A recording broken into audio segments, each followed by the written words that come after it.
ሬዚስተሮች በኤሌክትሮኒክስ ስራዎች ላይ ከሚያስፈልጉንና አሉ ከሚባሉ ግብአቶች መሃል ዋነኞቹ ናቸው።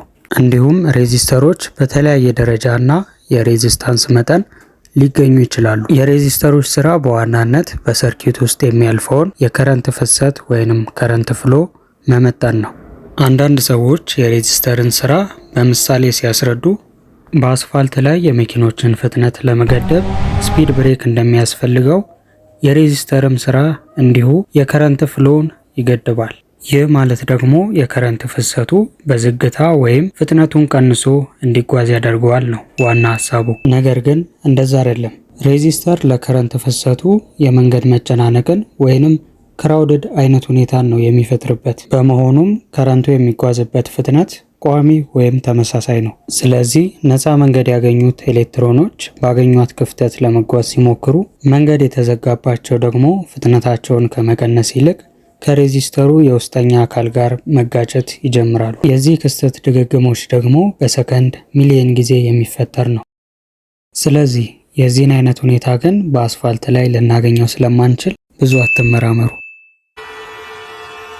ይህ ግጭት የበዛበት የእንቅስቃሴ ጉልበት ወይንም ኬኔቲክ ኢነርጂ ወደ ሙቀት ይቀየራል። ስለሆነም ሬዚስተሮች በጊዜ ሂደት ግለው ወይም ቀለል ያለ ሙቀት ኖሯቸው ብታስተውሉ ምክንያቱ ሊሆን የሚችለው ይሄ ነው።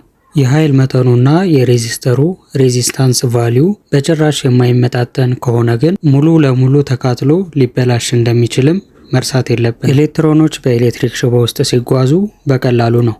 ነገር ግን በመሃል ሬዚስተር ብናስገባበት ኤሌክትሮኖቹ መጋጨት ይጀምራሉ። ስለሆነም በነፃነት ለመጓዝ ይቸገራሉ። በዚህም ምክንያት የከረንት ፍሰቱ የተገደበ ይሆናል። ቮልቴጁም ቀንሶ እናገኘዋለን።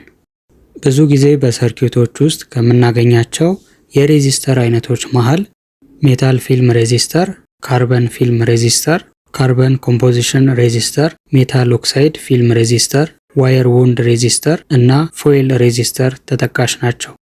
እነዚህ የሬዚስተር አይነቶች ባላቸው ቋሚ ሬዚስታንስ መጠን ምክንያት ፊክስድ ሬዚስተር ይባላሉ። እሺ ተመልካቾች፣ እነዚህንና ሌሎች ኤሌክትሮኒክስ ኮምፖነንቶችን በጥልቀት የሚያብራራ ኤሌክትሮኒክስን በአማርኛ የተሰኘ መጽሐፍ አዘጋጅተንላችኋል። በዚህ መጽሐፍ ውስጥ ትራንዚስተሮች፣ ካፓሲተሮች፣ ሬዚስተሮች፣ ዳዮዶች እና ኤልኢዲዎች የሚሰሩበትን መንገድና ለምን አገልግሎቶች መጠቀም እንዳለብን በዝርዝር ተቀምጦ እናገኘዋለን። በመሆኑም ብዛት ባላቸው ምሳሌዎች የተብራራና የተለያዩ ገላጭ ምስሎችን የያዘ በመሆኑ ለጀማሪዎችም በደንብ ሊያግዝ የሚችል መጽሐፍ ነው። ባዮ ላይ የሚገኘውን የቴሌግራም ሊንክ በመጫን ወይንም ከታች በማስቀምጥላችሁ ስልክ ቁጥር ፒዲኤፍ ወይንም መጽሐፍ ብላችሁ ኮንታክት ልታደርጉን ትችላላችሁ። ይህን መጽሐፍ አንብቦ ልቡ ለፈጠራ ስራ ለሚነሳሳበት ማንኛውም ሰው ስራውን እስኪጨርስ አጠቃላይ ቴክኒካል ድጋፍ ወይንም የማማከር አገልግሎት እንሰጠዋለን።